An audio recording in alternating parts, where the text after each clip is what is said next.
বিসমিল্লাহির রহমানির রহিম। আজকে তোমরা চুপ থাকো না ভাই, বলা তো চুপ নাই আগের মতো, বুঝো না কেন? বিসমিল্লাহির রহমানির রহিম। আজকে জুলাই গণঅভ্যুত্থানের শহীদদের স্মরণে দোয়া এবং মনোমিছিলের প্রারম্ভিক সভার জ্যেষ্ঠ সভাপতি রফিকুল ইসলাম মজনু, সঞ্চালক তানভীরুল ইসলাম রবিন, মঞ্চের বিশ্রাম সহকারী নেতৃবৃন্দ, সামনে আমার ভাই ও বোনেরা, আসসালামু আলাইকুম।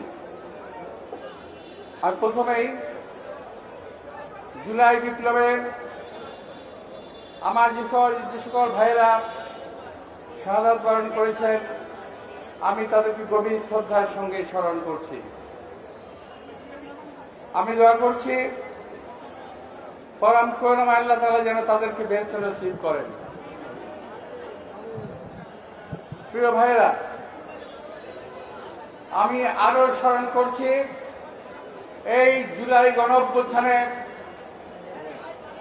বিএনপি এবং ছাত্র দলের প্রায় 422 জন, যদি আমার ভুল না হয় একটু ভুল হতে পারে, 422 জন আমাদের ছাত্র শাহাদাত বরণ করেছে। আমি তাদেরকেও স্মরণ করছি।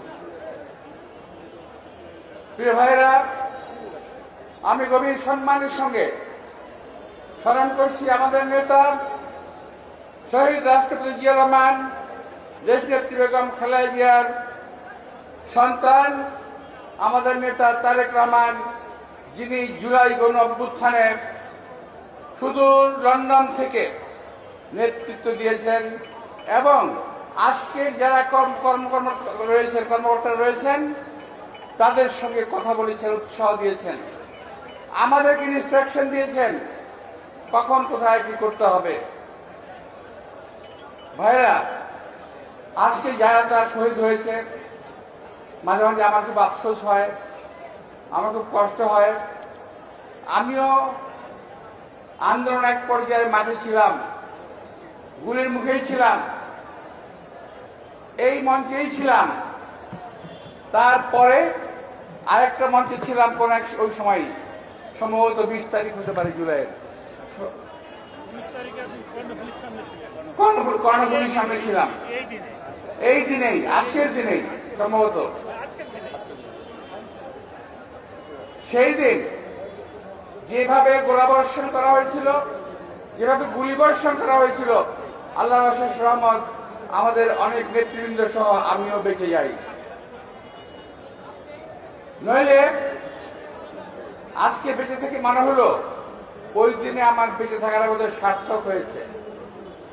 আমার মনে হচ্ছে আমার যে ভাইয়েরা শাহাদাত বরণ করেছেন তারা যদি আজকে কেউ একজন বেঁচে থাকতেন, কিংবা তারা যদি বুঝতে পারেন যে তাদের শাহাদাতকে নিয়ে, তাদের লাশকে নিয়ে, তাদের আত্মীয় স্বজনকে নিয়ে যেভাবে আজকে ব্যবসা বাণিজ্য চলছে, রাজনৈতিক ব্যবসা চলছে, তার কোন অবস্থাতেই তারা মার্জনা করতেন না। তারা লজ্জা পাচ্ছেন যে তারা কি কারণে জান দিয়েছিল, কি কারণে গুলির সামনে বুক পেতে দিয়েছিল, সেই কারণগুলো আজকে আর হচ্ছে না।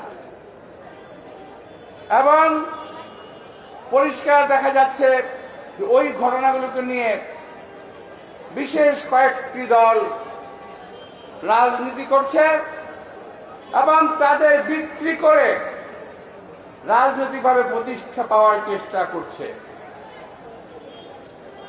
কিছু হলেই বলেন জুলাই আন্দোলনের শহীদ, জুলাই আন্দোলনের শহীদ। আরে ভাই, জুলাই আন্দোলনের শহীদদের প্রতি সম্মান দেখান। তারা তো কোনো একক ব্যক্তি বা রাজনৈতিক দলকে সমর্থন দেয় নাই, তারা দেশের সারা দেশের মানুষকে মুক্ত করার জন্য তারা জীবন দিয়েছে। আমরা সারা বছর 17টি বছর সংগ্রাম করেছি, যুদ্ধ করেছি, জেলে গিয়েছি, গুলির মুখেও গিয়েছি, কিন্তু সেগুলোর কোনো প্রতিদান নাই, আমরা চাইও না। আজকে যারা তাদেরকে বিক্রি করে দল প্রতিষ্ঠিত করার চেষ্টা করছেন, যেই দল প্রতিষ্ঠিত নয়, একটি দল প্রতিষ্ঠিত হওয়ার চেষ্টা করছেন। আর কিছু দল আছে তারা বেচা কেনা করতেছে। এই একজন তথাকথিত পীর সাহেব, নামটা বলতে চাই না, যিনি বলেছিলেন জামাতের ছোঁয়া যেখানে লাগবে সেই জায়গা পচে যাবে। মনে আছে কি বলছিল আপনাদের কথাটা? উনি আজকে জামাতের কোলে উঠে বসেছেন। আবার যেই জামাত এক সময় বিএনপির কাঁধে পাড়া দিয়ে মন্ত্রী হয়েছেন, এক সময় আওয়ামী লীগের কাঁধে পাড়া দিয়ে মন্ত্রী হয়েছেন, বিভিন্ন সময় যখন তারা দালালি করেছে, বিভিন্ন সময়ে তারাও আজকে এই আমার শাহাদাত বরণকারী ভাইদের উপরে তারা আজকে চেপে বসেছে। তাদেরকে বেচেই, তাদেরকে বিক্রি করেই তাদের আজকে পুঁজি। শাহাদাত বরণকারী ভাইরা সবসময় একটি ঐক্যবদ্ধ বাংলাদেশ চেয়েছিল। আমরাও একটি ঐক্যবদ্ধ বাংলাদেশ চাই, যে ঐক্যবদ্ধ বাংলাদেশের মাধ্যমে বিদেশি প্রভুত্ববাদকে রুখে দেওয়া যাবে, এই দেশের স্বাধীনতা সার্বভৌমত্বকে রক্ষা করা যাবে, এই দেশে মানুষের গণতন্ত্রের অধিকার অর্জন করা যাবে।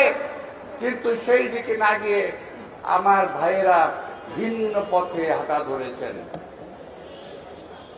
বিএনপিকে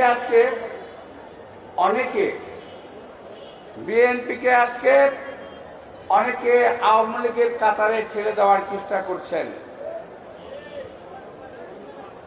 ওই দিন দেখলাম একটা ছেলে, আমাদের মজদুর বয়সী হবে কিংবা এখানে যারা আছে তাদের বয়সী হবে, একটা ছেলে বিএনপি সম্পর্কে বলছে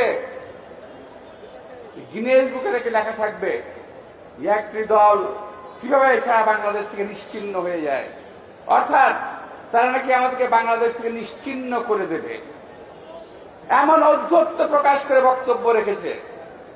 আমি বলবো ভাইরা, দয়া করে জিহ্বায় একটু লাগাম দেন। জিহ্বায় লাগাম দিলে দেশের মানুষের ভালো হবে, আপনাদেরও ভালো হবে, আমাদেরও ভালো হবে, দেশেরও ভালো হবে। এমন কোন আজে বাজে কথা বলেন না যে কথা বললে পরে মানুষের রক্তে আগুন ধরে যায়। আমাদের অন্য কোনো দিকে নেওয়ার চেষ্টা করবেন না।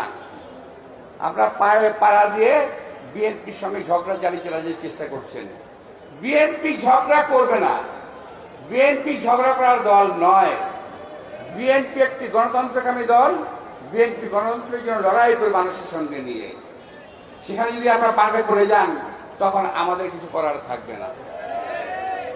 প্রিয় ভাইরা, আমাদের নেতৃবৃন্দ বিভিন্ন সময় বিভিন্ন কথা বলেন, আগে কিন্তু বলতেন না।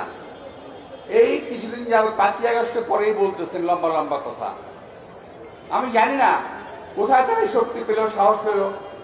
আপনারা শক্তিশালী হন, সাহসী হন, দোয়া করি। কিন্তু একটি সাচ্চা দেশপ্রেমিক দল বিএনপির বিরুদ্ধে অনর্থক উচ্চারণা করবেন না। সেই দিন একটা মার্ডার হয়েছে, একজন মর্মান্তিক একটা মার্ডার হয়েছে, সেখানে বিএনপির কর্মীকে হত্যা করা হয়েছে। অথচ সেইটাকে ঘিরে তারা বলছে বিএনপিকে বাংলাদেশের মাটি থেকে নিশ্চিহ্ন করা না পর্যন্ত তাদের আর কোনো কাজ নাই। অর্থাৎ ক্ষমতায় যেতেই হবে। অনেকে বলছে বিএনপি ক্ষমতায় যাওয়ার জন্য পাগল হয়ে গেছে। আমার জবাব হলো, বিএনপি ক্ষমতায় যাওয়ার জন্য পাগল হয় নাই। বিএনপি 17 বছর রাজপথে আন্দোলন করেছে দেশের মানুষের গণতন্ত্রের জন্য, ভোটের অধিকারের জন্য। আর আজকে সেই সুযোগ নিয়ে বিএনপিকে নিশ্চিহ্ন করে দিয়ে আপনারা ক্ষমতায় যাওয়ার চেষ্টা করতেছেন। আপনারা ভাবছেন বিএনপি যদি না থাকে তাহলে আপনাদের ক্ষমতায় যাওয়ার পথ প্রশস্ত হয়ে গেল। আরে ভাই, বিএনপির একটা নেতা কর্মী জীবিত থাকতে কখনোই আপনাদের খায়েশ কখনো পূরণ হবে না। বিএনপির নেতা কর্মীরা দেখেছে, বিএনপির নেতা কর্মীরা প্র্যাকটিস করেছে রাস্তায় কিভাবে আন্দোলন করতে হয়। বিএনপির নেতা কর্মীরা প্র্যাকটিস করেছে জেলখানায় কিভাবে জীবন কাটাতে হয়। আমাদের নেতা কর্মীরা জেল খাটতে খাটতে অভ্যস্ত হয়ে গেছে, আমরা নিজেরা জেল খাটতে খাটতে অভ্যস্ত হয়ে গেছি। জীবন এবং যৌবনের অর্ধেক সময় রাজপথ এবং জেলখানায় আমরা কাটিয়ে দিয়েছি। সুতরাং আমাদের এই ব্যাপারে কোনো ভয় দেখাবেন না। আর আজকে এই সরকারকে বলতে চাই, আপনাদের দয়া করে একটু পক্ষপাতমূলক আচরণটা একটু বন্ধ করেন। এতে দেশের ক্ষতি হচ্ছে। একটি দলকে আপনি কোলে রেখেছেন, আর একটি দলকে রেখেছেন কাকে। কাক বুঝেন তো? কাক একটা হলো কোল, একটা হলো কাক। এক দলকে কোলে রাখবেন, আর এক দলকে কোখে রাখবেন। বিএনপিকে নিশ্চিহ্ন করার প্রোগ্রাম করবেন, পায়তারা করবেন, এই চিন্তা কখনো করেন না।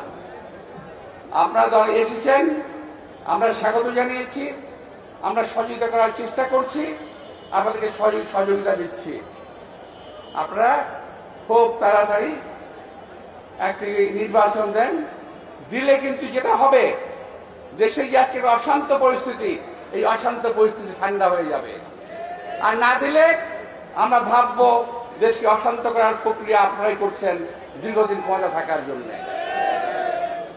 প্রিয় ভাইরা, আজকে আমি এই মৌন মিছিলের উদ্বোধনী ঘোষণা করে এবং আয়োজকদের আমি অত্যন্ত আন্তরিকভাবে ধন্যবাদ জানিয়ে আমি আবারও বিএনপির 422 জন ছাত্র নেতা সহ যারা শাহাদাত বরণ করেছেন জুলাইয়ে, আমি তাদের আত্মার মাগফিরাত কামনা করে বক্তব্য শেষ করছি। সবাইকে ধন্যবাদ। আল্লাহ হাফেজ। আসসালামু আলাইকুম।